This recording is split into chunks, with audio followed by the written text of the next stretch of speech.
Hello everyone. मैं आपको अभी क्लास 12 इंग्लिश का 5 मार्क्स में पूछे जाने वाले क्वेश्चन को बताने जा रहे हैं। तो पहला नंबर क्वेश्चन है, बिना देरी किए हुए चलते क्वेश्चन की तरफ। तो पहला नंबर क्वेश्चन है, what difficult the bangle maker of Firozabad have to face in their life. Firozabad में बैंगल बनाने वाले लोगों का उसके जीवन में कौन कौन सी कठिनाइयां आती थी, वह सब अभी देखेंगे। ये 5 नंबर में क्वेश्चन पूछा जा सकता है। इसका आंसर है, first point, Firozabad is famous for bangle making.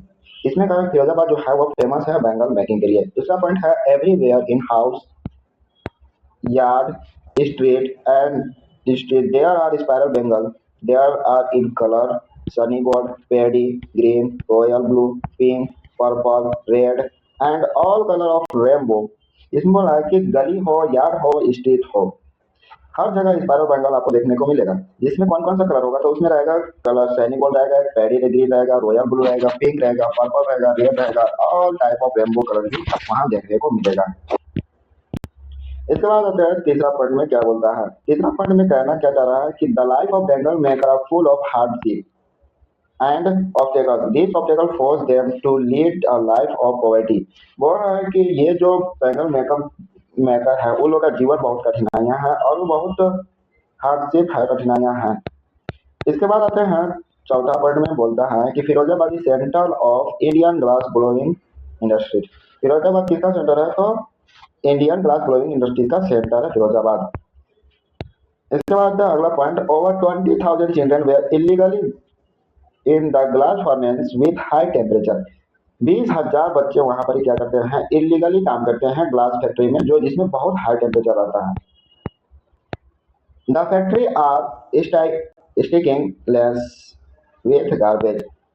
Factory जो था वो बहुत बदबूदार और कैसा था, कूड़े से भरा हुआ फैक्ट्री जैसा वहां था। ग्लास बनाने में कोई कूड़ेदान तो रहता ही है, वही टाइप में रहता था। This work is dingy room with no window and fresh air. वह जो था वो जो रूम में काम करते थे वो बहुत खतरनाक था, और क्या था उसमें कोई भी विंडो नहीं था और फ्रेश एयर भी नहीं था। वो लोग काम कैसे करते थे, जैसे कि मान चलता कोई विंडो नहीं है, काम कोई भी फ्रेश एयर ना होता हो, वैसी जगह में वो लोग काम किया करते थे। ठीक, उसके बाद आते हैं अगला point, their eyes are more expose. वो लोग का आइज जो था वो एक्सपोज हो गया था, मतलब थोड़ा थोड़ा खराब होने के कगार में चला गया, तो dark than sunlight and due to work of welding there is a danger of losing of their eyes. और जो वेल्डिंग का काम करते थे, जो बैंगल बनाने में, वेल्डिंग का काम से क्या होता था, उन लोग का खतरा था, किस चीज का खतरा था, losing of their eyes site, अपनी आंखों खोने की। उन लोग का जो वेल्डिंग का काम करता था, चूड़ी को वेल्डिंग करने का जो काम था उसमें का उन लोग को बहुत खतरा था, उन लोगों को आंख भी खोने का डर था। सेकंड 5 नंबर का जो इम्पोर्टेंट क्वेश्चन है वो इम्पोर्टेंट कैरेक्टर है जिसके बारे में है, डॉक्टर सदाव लोकी। ये काफी इम्पोर्टेंट क्वेश्चन है जो 5 नंबर में पूछा जा सकता है। इसमें पूछा ये जा सकता है कि डॉक्टर सदाव लोकी कौन था, और उसका घर कहाँ था, उसका हाउस कहाँ था, ये पूछा जाएगा आपको। तो इम्पोर्टेंट कैरेक्टर में देख लेते हैं किस तरीके से यहाँ क्वेश्चन है।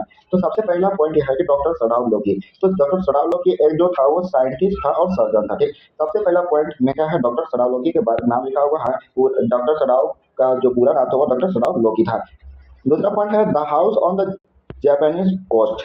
जो उसका हाउस था वो कहा था, जापानीज कोस्ट में था। ठीक, हिज वाइफ नेम इज हैना।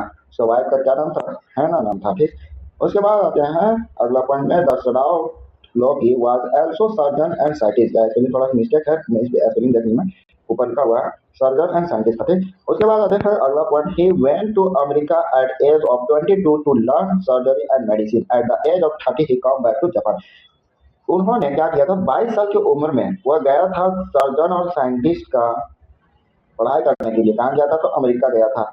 और वो वापस वो कब, in the age of 30 come to Japan. उसके बाद अगला पॉइंट, ही हैड 2 चिल्ड्रन। इसी से आपको 5 नंबर क्वेश्चन मिल जाएगा, इसके बारे में लिखने को मिलता है। इतना सब देने से आपको 5 नंबर नहीं तो कम से कम 4 नंबर मिल जाएगा आपको। और उसको अगर मान लो 5 नंबर चाहिए तो इसके लिए आपको जो यहाँ पॉइंट दिया हुआ है उसको बढ़ा चढ़ा के आपको लिखना पड़ेगा। तीसरा नंबर क्वेश्चन है जो काफी इंपोर्टेंट है, 5 नंबर में पूछा जा सकता है इसको। ठीक, जिसमें है बोलता है तीसरा number question, describe the art of story telling. जो जैक था उसका कला को बताना है, किस तरीके से वह कहानी को बताता था, उसकी कला क्या था। तो पहला पॉइंट है, इसको 5 नंबर का जो क्वेश्चन आता है उसको पॉइंट बाय पॉइंट लिखने का कोशिश करिएगा, जिससे आपको नंबर थोड़ा कम करने का चांस होता है। ठीक, पहला पॉइंट है, Jack was good story teller. Jack जो था वह एक गुड स्टोरी टेलर था। He had perfect the art of story telling. उसके बाद आते हैं, he has a basic tale. उसका जो कहानी जो था वो बुनियादी कहानी हुआ करता था। Each new is a slight variation हो जाता है उत्तराधिकारी ऑफ द बेसिक टेल। उसका कहानी में बेसिक कहानी था, उसमें एक नया उत्तराधिकारी हुआ करता था। ठीक, उसके बाद देखते हैं, there is a small creature named Rogerson in every story। वो छोटा सा नाम क्रिएट करता था, जिसका नाम क्या था, नाम क्रिएट करता था वो रोजर था। ठीक, ये क्या क्या हो सकता था, it can be Roger fish हो सकता था, स्क्वायर हो सकता था, मंकी हो सकता था, टाइगर हो सकता था, etc। Jack understand the curiosity of his daughter. Jack जो था वो जानता था उसकी डॉटर की क्यूरियोसिटी को। So he keep creating special effect to keep interest in the story. इसलिए क्या करता था, वो एक स्पेशल इफेक्ट क्रिएट करता था, और ताकि जो उसकी बेटी का जो इंटरेस्ट है स्टोरी में बना रहे, इसलिए वो एक स्पेशल इफेक्ट क्रिएट करता था। ठीक, he is always full of creativity. वह पूरा फुल ऑफ क्रिएटिविटी था। ठीक, Jack makes her one story to tell his daughter. Jack का खुद का कहानी बनाया हुआ को उसकी बेटी को सुनाया करता था। ये था 3 क्वेश्चन कर लिए अभी तक, जो काफी इंपॉर्टेंट 5 मार्क्स में पूछा जा सकता है। उसके बाद देखते हैं क्वेश्चन नंबर 4 में, जो काफी इंपॉर्टेंट है ये भी। क्वेश्चन क्या बोलता है, how did instructor made Douglas a good swimmer. बोल रहा है कि डगलस को जो इंस्ट्रक्टर था वो किस तरीके से एक अच्छा स्विमर बना दिया था, क्योंकि डगलस जो था वो काफी डरता था स्विमिंग करने के लिए। उसको एक परफेक्ट बनाने के लिए इंस्ट्रक्टर ने क्या क्या उपाय लगाया था ये अभी देखने वाले हैं। तो इसको पॉइंट पॉइंट बाय लिखेंगे। तो पहला नंबर पॉइंट में क्या बोलता है, he practised swimming 5 days in a week.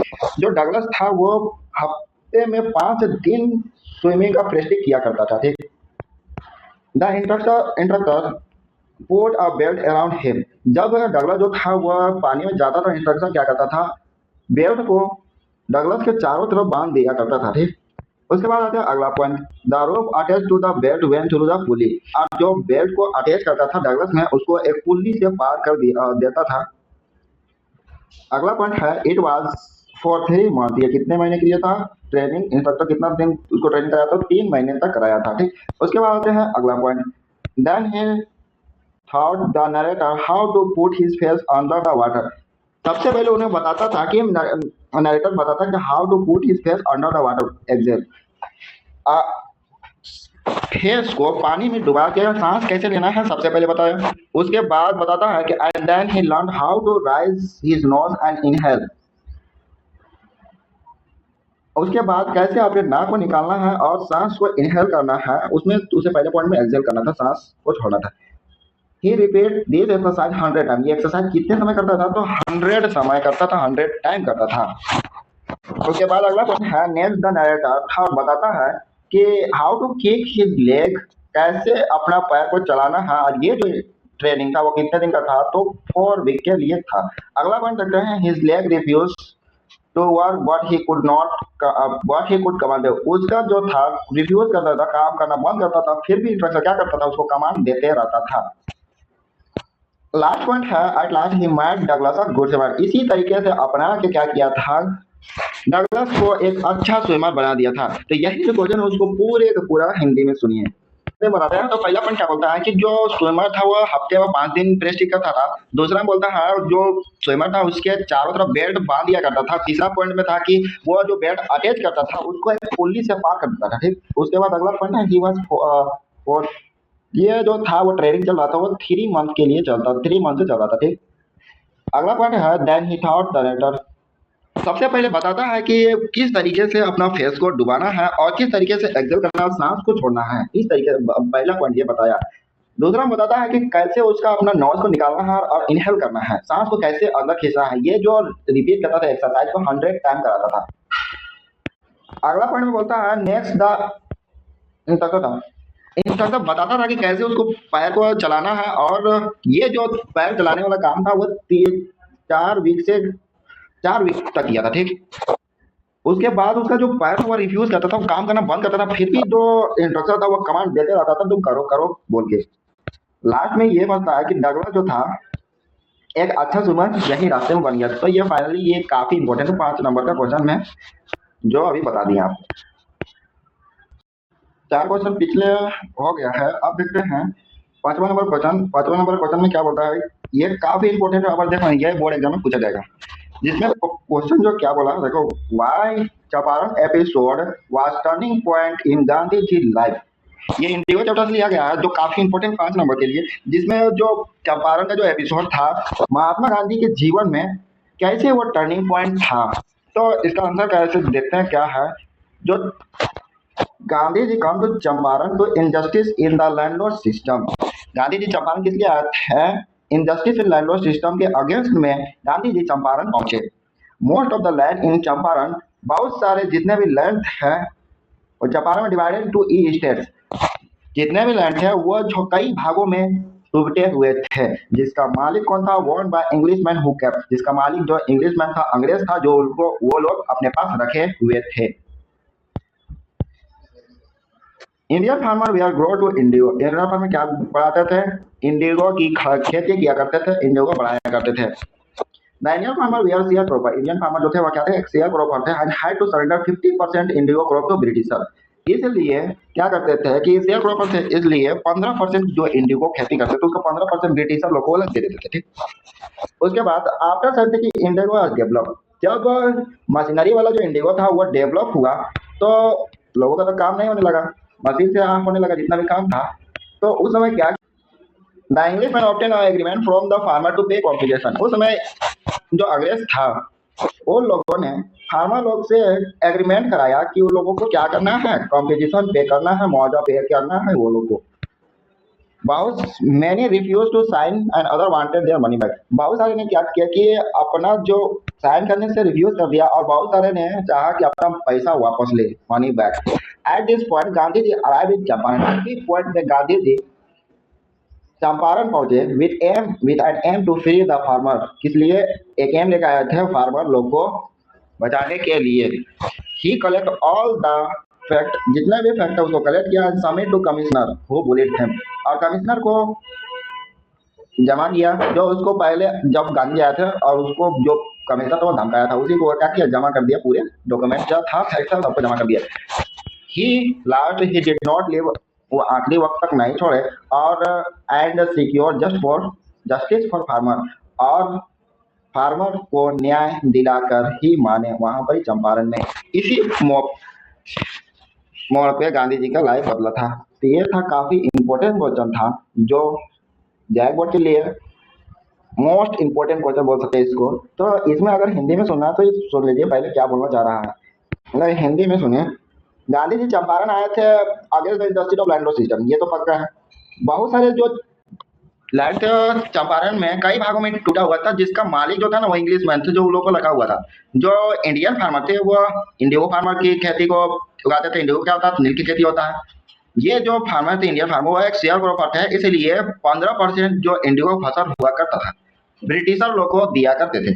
जब मशीनरी वाले इंडिगो क्या हुआ आया तो अंग्रेज जो थे वो एग्रीमेंट करा लिए फार्मर से कि तुम लोग क्या करो, मुआवजा भरो, हम लोग का नुकसान जो हुआ उसे मुआवजा भरो। बहुत सारे ने क्या किया कि साइन को रिफ्यूज कर दिया और बहुत सारे ने सोचा कि हमको पैसा वापस चाहिए। यही पॉइंट पे यही दिस पॉइंट गांधी जी चंपारण पहुंचे, किस लिए, फ्री करने के लिए, फार्मर लोग को बचाने के लिए।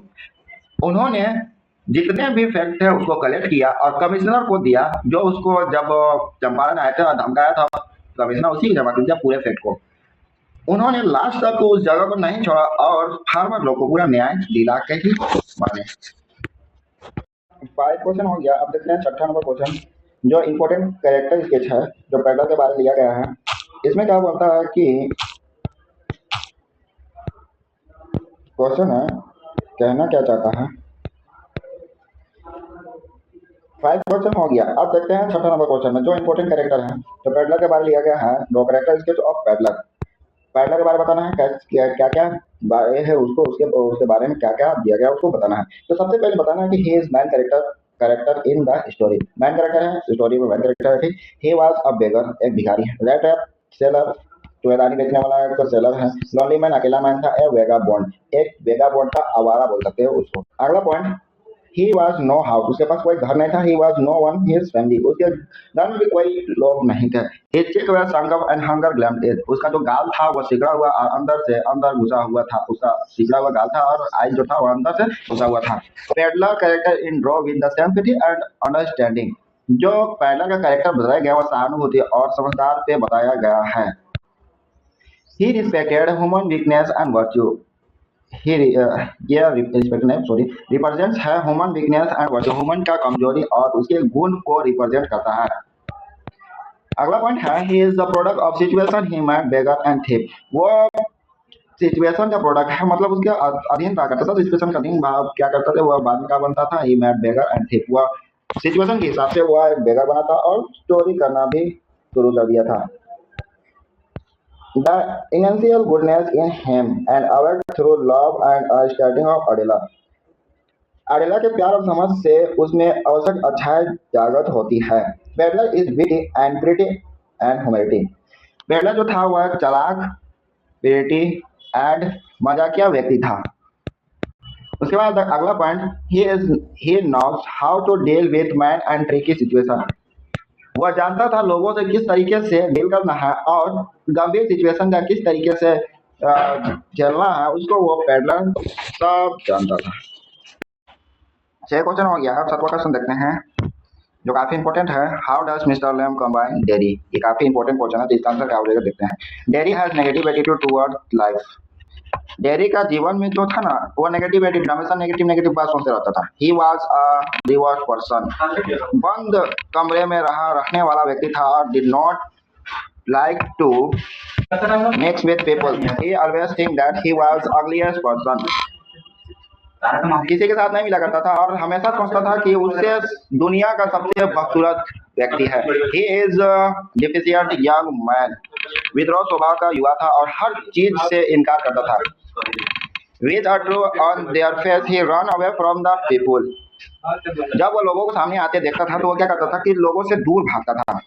Mister Lamb tell him the story of man who was afraid everything, mister Lamb ने एक आदमी के बारे में बताया जो हमेशा हर चीजों से डरता था एंड हर चीजों से वो भागता था। Who shut himself in room, but one day when he is sleeping in the bed, a picture fell from the wall on his head, he died. क्या हुआ कि वो जो व्यक्ति था वो अपने बेड में सो रहा था तो एक दीवार से पिक्चर गिरा और उसके सर पे लगा और वह मर गया। इसे क्या सीख मिलती है कि इसे ये सीख मिलती है कि running away from the reality is not good, वास्तविकता से भागना क्या होता अच्छा नहीं होता है। One must face life and live life to best one ability, और इंसान को अपने जीवन का सामना करना चाहिए और अपने क्षमता के अनुसार जीना चाहिए।